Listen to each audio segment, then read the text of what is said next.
গল্পটা যেহেতু বাবা এবং ছেলের, ফলে গল্পটা অবশ্যই চিরকালীনও বটে। কেউ কোনো মানে বাবা ছেলে তারা বন্ধুর মতন, হুম। আর কোনো বাবা ছেলের সম্পর্কটা অদ্ভুত রকমের শীতল। পলাশ তাদের থেকে বাকি দুজন থেকে কোথায় আলাদা? চাকরিটাও আর অত আ মানে নিশ্চিন্ত হয়ে থাকার মতন আর নিশ্চিন্ত হুম। থাকা গেল না রে তোপসে। আমার চরিত্রটা কিন্তু তার মধ্যে দিয়েই যাচ্ছে।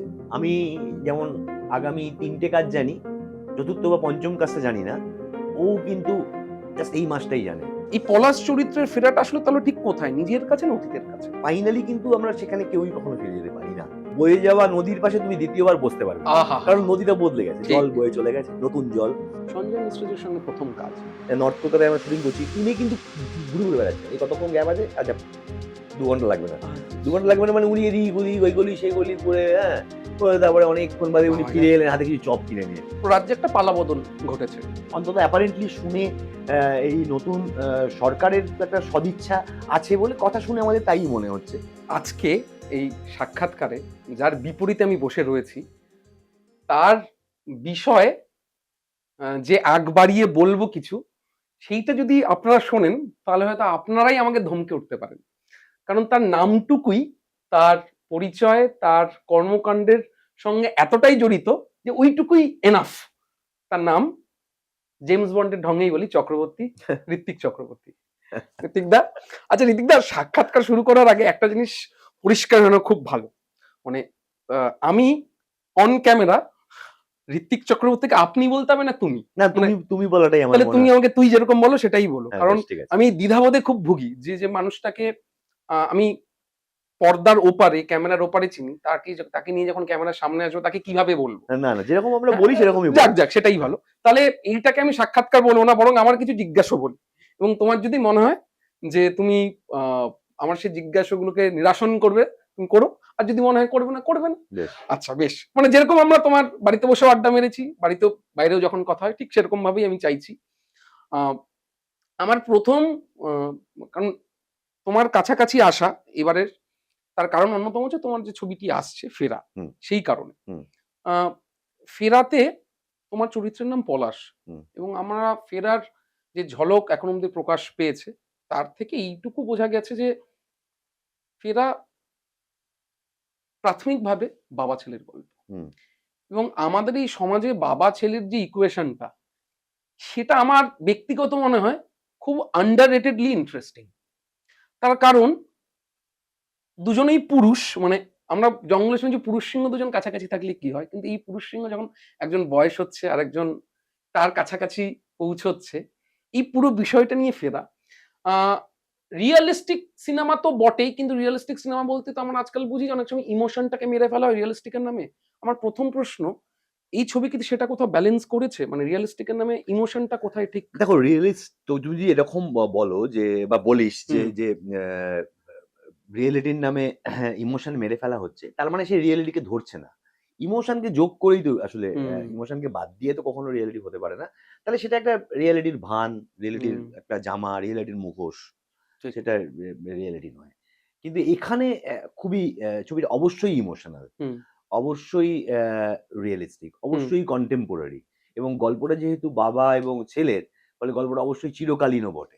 আচ্ছা, এইভাবেই বলব। বেশ। কারণ বাবা-ছেলের যে সম্পর্ক, এই সম্পর্ক নিয়ে সাহিত্য, সিনেমা অনেক হয়েছে, হওয়ার মতন উপাদানও আছে। মানে ঠিক। অ্যা বাবা আর ছেলের সম্পর্ক ওরকম মানে একমুখী নয়। ধৃতরাষ্ট্র আর দুর্যোধনের সম্পর্ক, হুম, হুম, হ্যাঁ? হুম, হুম, তো অ্যাবসোলিউটলি। তো ফলে নানান ধরনের থাকে এবং এমনি নরমালি আমরা আমাদের বেড়ে ওঠাতেও আমরা দেখি যে কারুর বাবা মানে কেউ কোনো মানে বাবা-ছেলে তারা বন্ধুর মতন, হুম, আর কোনো বাবা-ছেলের সম্পর্কটা অদ্ভুত রকমের শীতল। হ্যাঁ? হয়তো ক্লাস 7-8 থেকেই প্রায় বাবার সাথে কথা নেই, সব কথাই মার সঙ্গে। হুম, বাবার সাথে কোনো কমিউনিকেশন করতে চাইলেও মাকে গুড়িয়ে বাবা। হুম। তো এইরকমও আমরা দেখি। তো জটিল খুবই। হ্যাঁ, হ্যাঁ, জটিল। কিন্তু এই যে বাড়িতে ধরো এইরকম একটা শীতল সম্পর্ক, তুমি যদি কারণ খুঁজতে যাও, দেখবে কারণগুলো কিন্তু সব আলাদা। দেখতে একরকম হুম। লাগছে যে বাবা আর ছেলের হয়তো অতটা কথা নেই। ঠিক কিন্তু যেমন করে ঠিক যেমন করে যদি তোমার অভিনেতা ক্যারেক্টার পলাশ বা এই ছেলের কথা বলি, তুমি তো একাধিক ছবিতে ছেলের অভিনয় করেছো এবং তারা সেই সবকটিই ছবি খুব জনপ্রিয় হয়েছে। যেমন বরুণ বাবুর বন্ধুতে আমি বলতে পারি বা সন্তানে।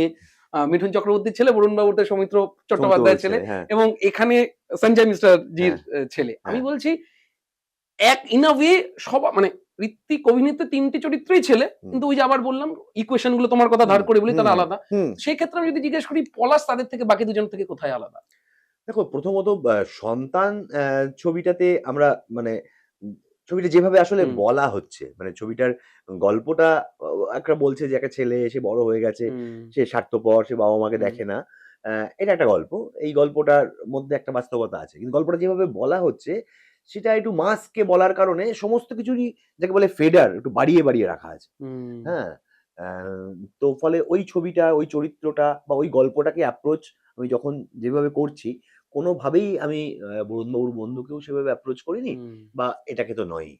আ একেবারে স্ট্রেইট যদি আমি ফেরাতে আসি, তাহলে ফেরা আর যে চরিত্রটা পলাশ, সেটা আ অধিকাংশ মানে আমাদের আশেপাশে বেড়ে ওঠা বহু ছেলে-মেয়ের মধ্যেই আমার ধারণা তুমিও দেখেছ হুম এবং কিছুটা, কিছুটা করে হয়তো আমাদের সবার মধ্যে আছে। কেন বলছি?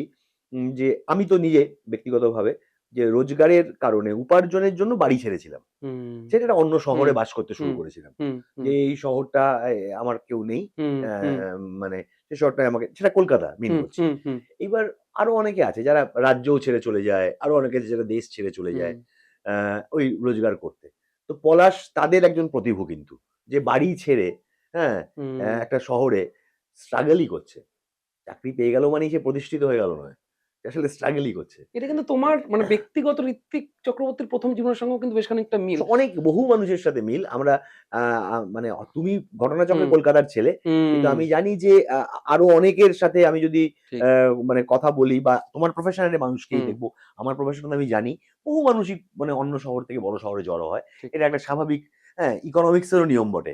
হ্যাঁ, একদম, হ্যাঁ। একদম। অর্থনীতি এটা করে ঠিক, দেয়। ঠিক। যে আমাদেরকে একটা বড় শহরে ঠেলে দেয়। হুম, এবারে যখন আমরা এই বড় শহরে এসে পৌঁছাই, তখন আমরা আমাদের সেই পৈতৃক বাড়িটা ছেড়ে আসি, বাবা-মাকে ছেড়ে আসি এবং আ এবং হয়তো খানিকটা হোম সিকনেস বহন করতে, করতেই জীবন যায়। হুম, এবারে যে জীবনটার মধ্যে আমরা পড়লাম, সেটা কিন্তু শুধু একটা অ্যাচিভমেন্ট এর গল্প নয়, বাকি সব জীবনের মতন।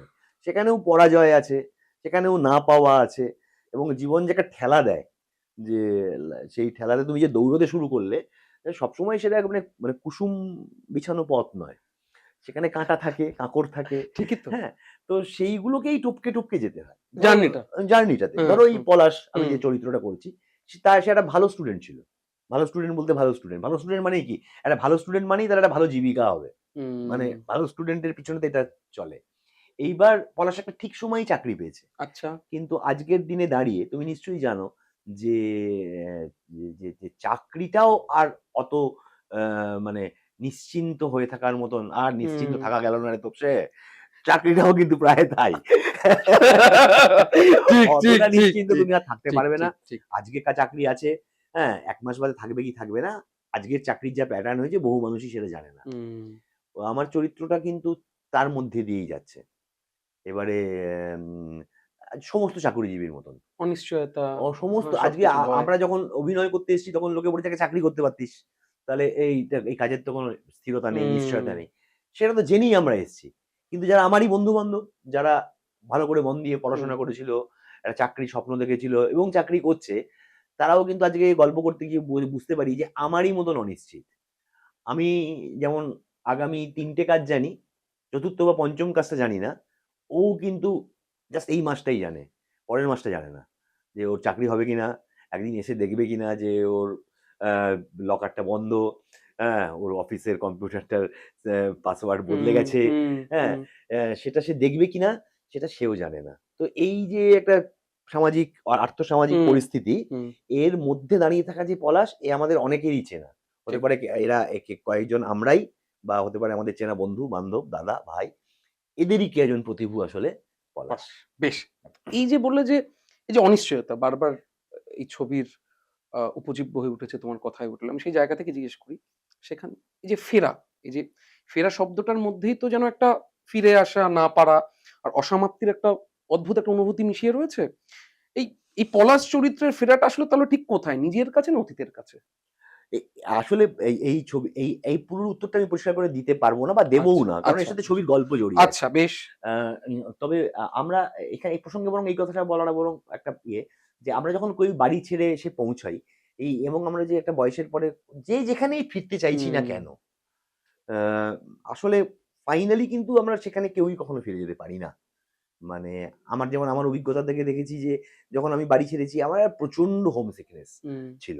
হ্যাঁ? আমি বাড়ি প্রচন্ড মিস করতাম। হুম। এবং বাড়ি অনেক বছর অবধি আমি বাড়িকে মিস করেছি এখনো তো এবং করো। এখনো মাঝে, মাঝে করি ছবির এবং পোস্ট বাড়ি দেখি তো আমরা। যাই। হুম, এবং তখন যে সময়টা হুম, খুব টাটকা। আমি তো অনেক হুম, বছর আ মানে বাড়ি ছেড়েছি, কাজ করেছি অনেক বছর। ঠিক। যখন টাটকা সময়টায় তখনই আমি রিয়ালাইজ করেছি যে আমার যে হোম সিকনেসটা, যে হোমটা নিয়ে, সেই হোমটা কিন্তু বদলে যাচ্ছে। যখন ফিরছি, যাচ্ছি। হুম, কিন্তু হোম সিকনেসটা হয়তো কোনো একটা শৈশবের বাড়িকে চিন্তা করে। যেই বাড়িটা আসলে নেইও, থাকার কথাও নয়, না থাকাটাই স্বাভাবিক। কিন্তু আমার হোম সিকনেসটা যেটা, সেটা আমার শৈশবের ওই বাড়িটাকে নিয়ে, বাড়িটাকে ঘিরে। হ্যাঁ? মানে যেখানে হৃদয়টা আটকে ছিল। হ্যাঁ, যেখানে হয়তো হৃদয়টা না। আটকে ছিল। আমরা ৩ ভাই, ১ হুম, বোন। হুম, ফলে আমাদের একটা খুবই হৈ হুল্লোড় করে একটা খুব সুখী শৈশব হুম, আ হুম। আমরা কাটিয়েছি। শৈশব, কৈশোর। হ্যাঁ? তো আমি আসলে মিস করতাম ওই বাড়িটাকে। আচ্ছা। ওই ভাইবটাকে। বাড়ি তো আসলে শুধু কতগুলো একদম, ইট, কাঠ, পাথরের নয়। আসলে বাড়ি এবং বাড়ির মানুষগুলোকে যোগ করে বাড়ি হয়। স্মৃতি হ্যাঁ? স্মৃতি। তো বটেই। হ্যাঁ? তো সেইগুলো যোগ করে বাড়ি হয়। তো সেইরকমই আমরা আর কোথাও ফিরে যেতে পারি না। একটা কথা আছে না যে আমরা কোনো বয়ে যাওয়া নদীর পাশে তুমি ২য় বার বসতে পারবে না। কারণ আহাহাহা! নদীটা বদলে গেছে। জল ঠিক। বয়ে চলে গেছে। নতুন জল, নতুন চারপাশের পরিবেশও তো বদলে সব গেছে। বদলে গেছে। হ্যাঁ। হ্যাঁ, আগে যেখানে ঘাস ছিল এখন পাথরগুলো চ্যাটানো হ্যাঁ, ছিল এখন আরো ইয়ে গরমকাল হয়ে হয়ে গেছে। গেছে। ঠিক। পা পা কা ঘাস সব শুকিয়ে গেছে। তো সেইরকমই। আসলে হয়তো ফেরা যায় না। কিন্তু আমরা যেগুলোতে ফিরতে চাই, সেগুলোকে আমরা বোধহয় বহন করি। মনের মধ্যে বহন করি। ফলে একটা যেখানে আমরা ফিরতে চাইলে আসতে আমরা ফিরতে পারি। পারি। নইলে কিন্তু ফিরবো বললে ফেরা যায় নাকি? অত সোজা নয়। কষ্ট আছে। হ্যাঁ, নইলে এক ফিরবো বললেই ফেরা যায় না। আচ্ছা, তাহলে এই যে পলাশ চরিত্রটা, আমি বলছি যে পলাশ চরিত্রের মধ্যে তুমি তো বেঁচেছো এবং সেইখান থেকে আমার এই জিজ্ঞাসা যে এই চরিত্রের মধ্যে কোন অনুভূতিটা যদি বলি বা কোন জিনিসটা যদি বলি যে তোমাকে খুব বেশি নাড়িয়ে দিয়েছে? তার নীরবতা, একাকিত্ববোধ না অপরাধবোধ? মানে এই যে লুকিয়ে কখনো তো আমাদের মনে হচ্ছে সেই চরিত্রটা লুকিয়ে বাঁচে বা কখনো আমাদের মনে হচ্ছে সে সত্যিটা মেনে নিতে ভয় পাচ্ছে। এই সব মিলিয়ে তোমার মনে হচ্ছে যে কোন তার ইমোশনটা সে খুব ভালো প্রশ্ন। হুম, আসলে মানে ফাইনালি আমরা মানে মানে যার মধ্যে আটকে যাই বা যে দ্বিধাদ্বন্দ্বগুলোয় মানে নাগরদোলার মতো আমাদের ঘোরায়, সেগুলো এই সবগুলোর মিশেল কিন্তু। হ্যাঁ? আচ্ছা। মানে ধরো এই যে আমার চরিত্রটা খানিকটা মানে ট্রেলার টিজার দেখেও বোঝা যাচ্ছে যে বাবা ছেলের যেমন গল্প, তেমনি বাবা বলছে যে, "তুই যে বাড়িটাতে তোর জন্ম সে বাড়িটা তুই সারাতে পারছিস না। হ্যাঁ? হুম, সেই বাড়িটার প্রতি তোর কোনো মায়া নেই। তুই নতুন কলকাতাতে বাড়ি কেনার চেষ্টা করছিস, খুঁজছিস।" এখন পলাশের অবস্থাটা আসলে কি? পলাশ একটা ঠিক সময়ে চাকরি পেয়েও হুম। আজকে এই ৪০ বছর বয়সে এসে পলাশ কি আসলে একটা বাড়ি কেনার মতন উপার্জন করতে পারছে? নাকি পলাশের প্রচন্ড ইচ্ছে থাকা আ বা ইচ্ছে অনিচ্ছের ব্যতি রেখে মানে ইচ্ছে বা অনিচ্ছে কোনো কিছুই ওর পক্ষে সম্ভব নয়। ওই বাড়িটা সারাতে গেলে যে পয়সা লাগে, যেটা উপার্জনটা করতে হয়, হয়তো সেটাই তার নেই। একটা বাড়ি সারানো মানে তো হুম, ১.৫-২ লাখ টাকা এমনিই চলে যাবে। একটা বাড়ি সারাতে গেলে। ঠিকই তো।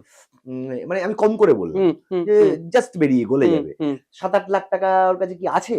যে পরের মাসে বার করে দেওয়ার মতন? হ্যাঁ? এবারে সেটা যে নেই, সেটা যে দিতে পারছে না, সেটা কি অ্যা মানে আসলে ও খুব স্বার্থপর বলে? নাকি ওর উপায় নেই বলে? হ্যাঁ? তো এই প্রশ্নগুলোর মধ্যে দিয়ে আমাদের জেনারেশন, হুম, আমাদের পরের জেনারেশন সবাই যাচ্ছে। বেশ, বেশ। আচ্ছা, আমি ছোট, ছোট করে কয়েকটা প্রশ্ন এই ফাঁকে জিজ্ঞেস করি। সেটা হচ্ছে যে ঋত্বিক চক্রবর্তীর কাছে ব্যক্তিগতভাবে ফিরে আসা বলতে ঠিক কি বোঝানো হয়? মানে মানে ফিরে আসা আসলে যেখানে তুমি কি আমাকে ফিরে যেতে চাও ব্যারাকপুরে কখনো সখনো? না, ব্যারাকপুরে তো যে অবশ্যই ফিরে যাই। হুম, কিন্তু হুম, ওই এক কথ স স ফিজিক্যালি ফিরে যাওয়াটাই আসলে হুম, ফিরে যাওয়া নয়।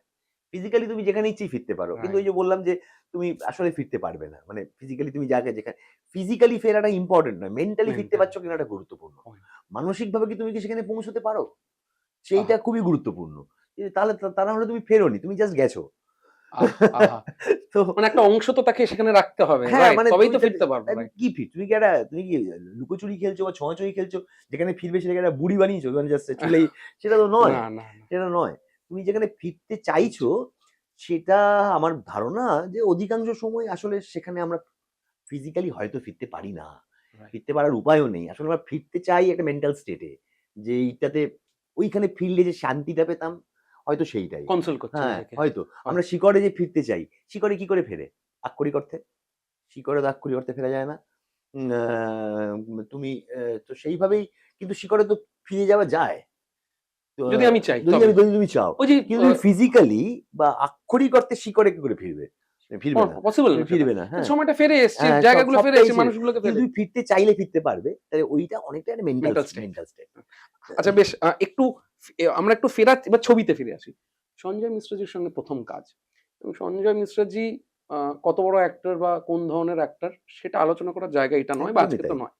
সেটা সর্বজন বিদিত। আমার যে প্রশ্নটা, আমরা তোমার অভিনয় গুণ এবং অভিনয় প্রতিভার সঙ্গেও পরিচিত। যদি তুমি সেটাকে প্রতিভা বলে মানতে রাজি নও, কোন কিছুই তুমি মানো না।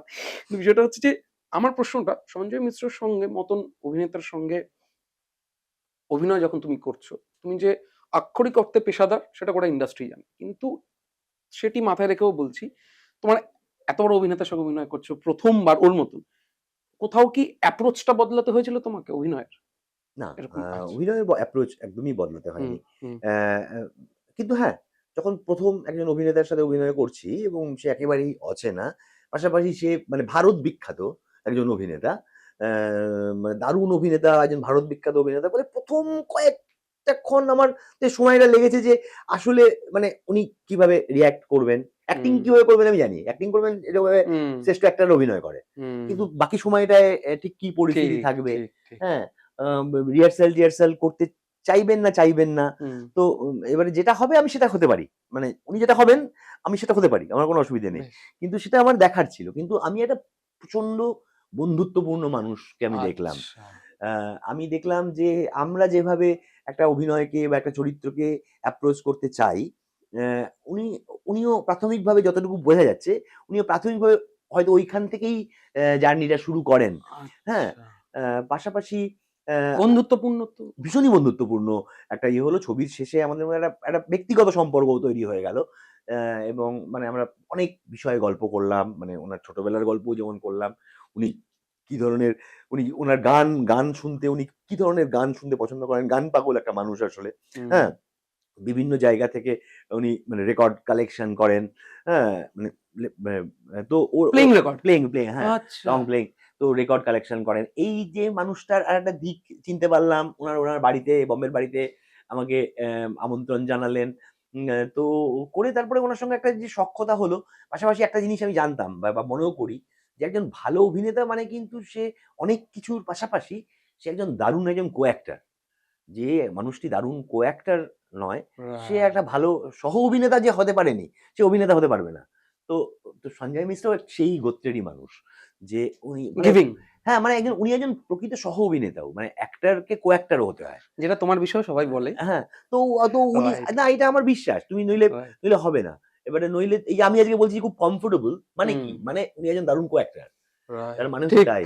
হ্যাঁ, ঠিক। তো মানে আমি অভিনেতা, সহ-অভিনেতা হিসেবে কোনো অসুবিধে ফিল করিনি ওনাকে নিয়ে।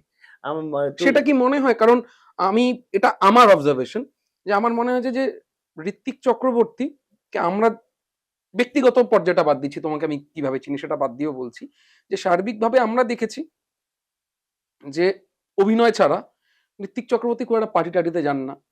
ফিল্মি পার্টিতে তো নয়। খুব বেশি আমাকে দেখুন এটাও নয়। বরং দেখেছি পরিবার নিয়ে জঙ্গলে পাহাড়ে চলে যাচ্ছে, বা একা নিজের মতন বাড়িতে গল্পের বই পড়ছে, কবিতা পড়ছে, অথবা পাহাড়ে চলে যাচ্ছে। কেন এই কথাটা বললাম? সঞ্জয় মিশ্রার বিষয়টাও দেখেছি যে শুটিং ছাড়া, সিনেমা শুটিং ছাড়া উনি আর কোন কিছুতে নেই। একা পাহাড়ের কোণে গিয়ে বসে আছে।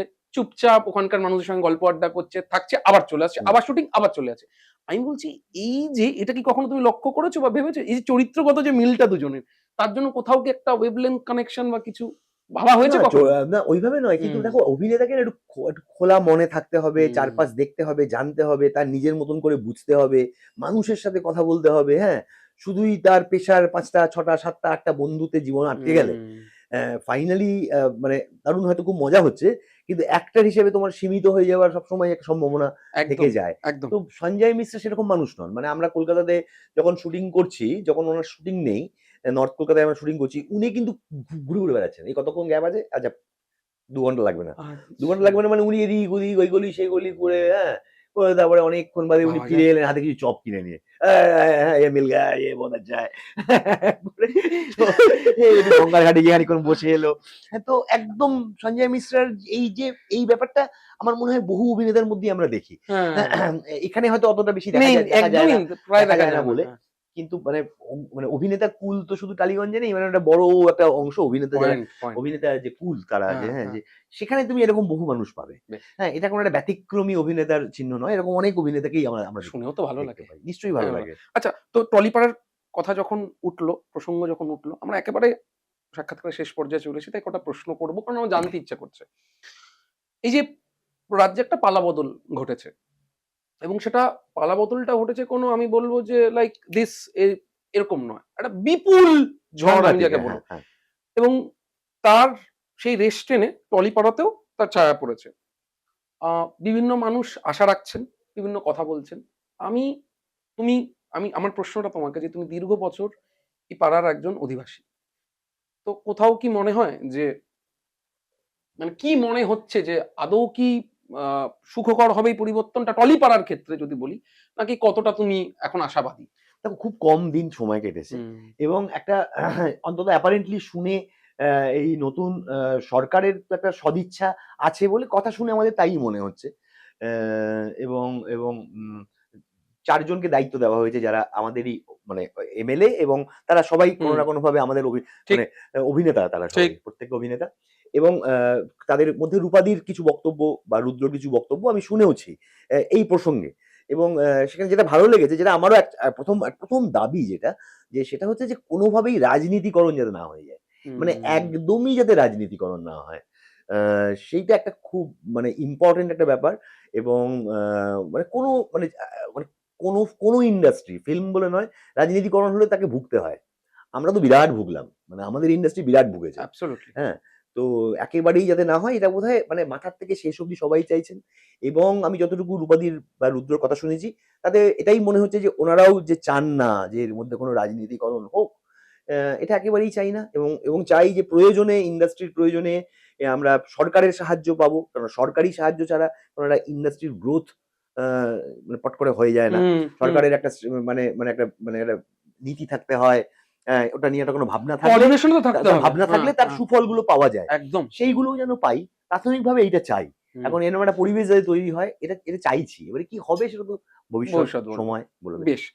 টলিপাড়ার সূত্রেই একটা কথা জিজ্ঞেস করি সেটা হচ্ছে যে টলিপাড়ার যারা নতুন পরিচালক হতে চান বা হতে এসেছেন বা নয়া প্রজন্মের পরিচালক যারা কাজ শুরু করে দিয়েছে, তাদের কাছে ঋত্বিক চক্রবর্তী একটি অন্যতম গ্রহণযোগ্য নাম। তার কারণ আমরা যারা সংবাদের বেসাতি করি, তারা জানি বা যারা সাধারণ দর্শক তারা অন্তত দেখেছেন যে ঋত্বিক চক্রবর্তী তার কেরিয়ারে তথাকথিত নামী পরিচালকের থেকে বেশি কাজ করেছেন যারা নতুন পরিচালক হিসেবে এসেছেন বা সদ্য উঠেছেন। আমি বলছি কারণ ঋত্বিক চক্রবর্তী তাদেরকে ফেরান না। সাধারণতভাবে ফেরান না। তাদের স্ক্রিপ্ট নিয়ে আলোচনা করেন, পড়েন, তাদের সাথে কাজ করেন। আমি বলছি আমার প্রশ্ন, সার্বিকভাবে টলিপাড়ার ডিরেক্টরস দের নিয়ে যে অপটিক্স মানুষের মনে, যে টালিগঞ্জ বা বাংলা ছবি বলতেই শ্রীজিৎ মুখার্জি, নন্দিতা শিবপ্রসাদ, কৌশিক গাঙ্গুলি এবং খানিকটা অনিক দত্ত। এই অপটিক্সটা কি ভাঙতে পারবে নয়া পরিচালক? একটা মানে এদের কিছুটা তো এই তুমি যাদের নাম বলছো খানিকটা তাদের অর্জন। মানে খানিকটা তাদের অর্জন যে এইভাবে বাংলা ছবিতে তারা তাদের নিজেদের নামের জায়গা তৈরি করেছে। খানিকটা মানে ওই অপটিক্স আরকি যে এরকম হুম, একটা শুনতে লাগে যে এই ৪ জনেই ইয়ে। মানে তুমি বিগত কয়েক বছরের যদি তুমি দেখো তাহলে তুমি দেখবে যে এখানে খুব আন্তর্জাতিকভাবে মানে খুব মানে বেশ কিছু কয়েকটা ছবি শেষ কয়েক বছরে হয়েছে। যেখানে খুব আন্তর্জাতিক মানে স্বীকৃতি পেয়েছে ছবি। সেখানে আদিত্যর নাম করা যায়, সেখানে হ্যাঁ, লুপধকের নাম হুম, করা যায়। প্রদীপ্তর নাম যেহেতু আমাদের নভেরা বেলা একদম, একদম। রটারডামের মতো একটা ইম্পোর্টেন্ট ফেস্টিভ্যালে গেছে। হুম, কিন্তু বিজনেসও গুরুত্বপূর্ণ। কিন্তু সবকিছুর পরে অ্যা আ মানে পরিচালকদেরও কিছু নতুন যারা আসছেন তাদেরও কিছু দায়িত্ব আছে কিন্তু। মানে তাদেরকেও আ তাদের নিজস্বতা নিয়েই আসতে হবে। মানে হুম। হ্যাঁ, ব্যারিয়ারটা ভাঙতে হলে হ্যাঁ, তো মানে তাদের নিজেদের গল্প থাকতে হবে, নিজেদের কিছু বলার থাকতে হবে। তাহলে তার একটা নিজস্বতা তৈরি হবে, দর্শকের একটা পছন্দ হবে। মানে বলছি যে মানে 'সৃজিত 2' বা 'কৌশিক গাঙ্গুলি 2' হয়ে আসার জন্য যদি আসে তাহলে তো ভাঙবে না। এবার তারাও যদি নিজ নিজ ভাবে আসে, নিজ নিজ কাজ করে, তাহলে একরকম তো তারাও একটা ভূমিকা রাখবে। কারণ এদের নামও চিরকাল ছিল না। এদের নামটাও এসে স্থায়ী হয়েছে। ঠিক, ঠিক, হ্যাঁ। ঠিক। অভিনেতাদের ক্ষেত্রেও তো তাই ঘটে। একদম। আচ্ছা, আমরা একেবারে যেখান দিয়ে শুরু করেছিলাম সেই বৃত্তেটা সম্পূর্ণ করি। ফেরা থেকে শুরু, ফেরা থেকেই শেষ করি। সেটা হচ্ছে যে একজন অভিনেতা হিসেবে তুমি যখন পারফর্ম করেছো এই ছবিতে এবং তারপর যখন দর্শক হিসেবে সেটা তো দেখেওছো, তোমার ব্যক্তিগতভাবে কি মনে হয় যে দর্শক যখন এই ছবিটা যখন মুক্তি পাবে, দর্শক যখন এই ছবি ফেরা দেখবে, তারা যখন প্রেক্ষাগৃহ থেকে বেরোবে, তারা কি নিয়ে বেরোবে? তারা একটা বাংলা শূন্যতা? ছবি দেখার অভিজ্ঞতা নিয়ে না, বেরোবে। শুধু তাই না। আমি বলছি অপরাধবোধ না শূন্যতা। কারণ আমি বলছি আচ্ছা, আচ্ছা। কারণ অনেকের বাবা আছেন, হুম। কারোর বাবা নেই, কারো শুধু মা রয়েছেন। আমি বলছি যে সিনিয়র হ্যাঁ, যারা হ্যাঁ, হ্যাঁ। রয়েছেন সেই দেখো যে এই ছবিটা আসলে খুবই বাঙালি মূল্যবোধের গল্প। বাবা ছেলের গল্প এবং খুব চেনা অনুভূতি, চেনা ইমোশন এই গল্পের মধ্যে দিয়ে ফল্গু ধারার মতন হুম, বয়ে যায়। ফলে দর্শক অনুযায়ী আমার ধারণা এগুলো বদলে যাবে। মানে অ্যা অনেকে নিশ্চয়ই অতটাই ভাগ্যবান যে সে তার বাড়িতেই থাকে বা সে হুম, যেখানে থাকে সেখানেই তার বাবা-মা থাকে। হ্যাঁ? অনেক মানুষ তারাও আছেন। তাদেরও নিশ্চয়ই এই ছবিটা দেখে কিছু পাওয়ার আছে। হুম, হুম, আর আমার ট্রেলার দেখেই আমার ২-৪ জন বন্ধু-বান্ধব আমাকে বলে যে, "ট্রেলারটা দেখে খুব মনটা খারাপ হয়ে গেল। বাবার কথা মনে পড়ল।" হুম, তো এ এ এ এগুলোও আরেকটা পার্ট। তো বিরাট আমরা আমরা মানে আসলে একটা সিনেমা যখন একজন পরিচালক বানাতে চান যে বিভিন্ন মানুষকেই যাতে ছুঁয়ে ছুঁয়ে যায়। যায় ছবিটা। ঠিক। তো তার সেই ইচ্ছে থেকেই সে একটা ছবি যখন তৈরি করেছে, তখন আমার ধারণা সবাইকেই ছোঁয়ার মতন, ছুঁয়ে যাওয়ার মতন আছে এবং তুমি যেগুলো কথাগুলো বলছো, হুম, সেগুলো আলাদা করে কেউ নিয়ে ফিরতে পারেন সে সম্ভাবনাও এই ছবির মধ্যে আছে। যাক অপরাধ বোধ নিয়েও কেউ ফিরতে পারে। কেউ শূন্যতা একটা বোধ একাকিত্ব বা শূন্য শূন্যতা নিয়েও ঠিক, ফিরতে ঠিক। পারে। একদম শেষ প্রশ্ন। আমরা তোমার পোস্টে দেখেছি মাঝে যে ব্যারাকপুরের রিজু এখনো কোথাও বেঁচে আছে এবং বহাল তবিয়তে ঋত্বিক চক্রবর্তীর মধ্যে বেঁচে আছে। যখন তুমি তোমার বাবার সঙ্গে তোমার ছেলেবেলার ছবি দাও, সেটাও যেমন আমরা দেখি। যখন তুমি তোমার সন্তান উপমন্যু, আমাদের সবার খুব প্রিয় পান্তুর সঙ্গে তোমার ছবি দাও, তার আবৃত্তি বা তার সঙ্গে তুমি সময় কাটাচ্ছ, সে ঘোরা হোক, বাড়ির মধ্যে হোক। আমার প্রশ্নটা এই, ঋত্বিক চক্রবর্তী যদি তোমার মনে হয় খুব ব্যক্তিগত তাহলে দিও না। যদি মনে হয় ভাগ করবে তাহলেই দিও। আগে থেকেই বলে রাখলাম যে বিধিসম্মত সতর্কীকরণ। সেটি হচ্ছে যে ঋত্বিক চক্রবর্তী, ব্যক্তি ঋত্বিক চক্রবর্তী তার বাবার সঙ্গে যে সম্পর্ক মধ্যে দিয়ে গিয়েছিলেন, তার ছেলেকে ঋত্বিক চক্রবর্তী যখন বাবা হয়েছেন দীর্ঘ বছর, তার ছেলে এখন বড় হচ্ছে।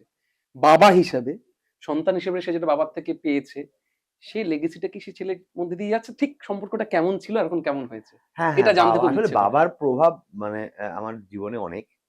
অনেকের জীবনেই হুম, অনেক। হুম, যেমন বললাম যে ওই যাদের একটা আনন্দময় শৈশব কেটেছে তার মানে তাদের বাবা-মার প্রভাবটাও খুব গুরুত্বপূর্ণ ঠিক। তাদের জীবনে। তো আমিও তার বাইরে নই এবং মানে যে আমাকে মানুষ দেখতে পায়, এই যে আমি অভিনয় করি, হ্যাঁ?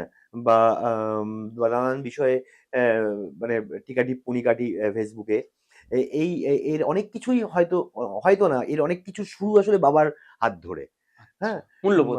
হ্যাঁ? মূল্যবোধের যে বীজটা বপন মূল্যবোধের হ্যাঁ। বীজ বলো বা আর্ট সংক্রান্ত যে ইন্টারেস্ট বলো হুম, বা আম আ মানে ছোটবেলায় বই পড়া, হ্যাঁ? হাতে লেখা ম্যাগাজিন করা, আ এইসবের মধ্যে দিয়ে কিন্তু আমি গিয়েছি আমার বাবার কারণে। তারপরে যেরকম হয় যে তুমি টিনেজ যেই হয়ে যাবে, তখন তোমার ১ম এই মনে হবে যে বাড়ির যে দুজন তোমার বাবা এবং মা, এরাই আসলে কিচ্ছু বোঝে না।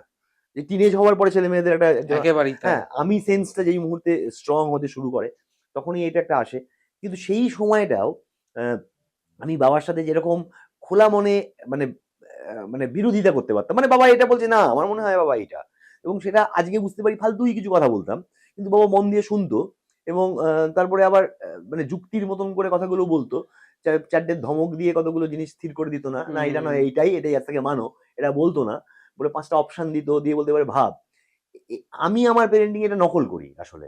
হ্যাঁ, একদমই বাবার থেকে পাওয়া একটা জিনিস সেটা আমি আমার ছেলের সাথেও নকল করি। তো ফলে ছেলের খাতা ঘাঁটতে কদিন আগে দেখেছি যে ওর মানে প্রিয় মানুষকে, প্রিয় ওই কি, প্রিয় কোথায় থাকতে ভালো লাগে, করতে প্রিয় বন্ধু দেখছি ও লিখে রেখেছে বাবা। তো এটাই বিরাট বড় একটা বিরাট পাওয়া। মেডেল বলতে পারো। কেননা ও কদিন বাদে ওর যা বয়স হতে চলেছে হুম। তাতে ওর আরেকটা প্রিয় বন্ধু হলেই ভালো। আমি না থাকলেই ভালো প্রিয় বন্ধুর তালিকায়। কি বলছো?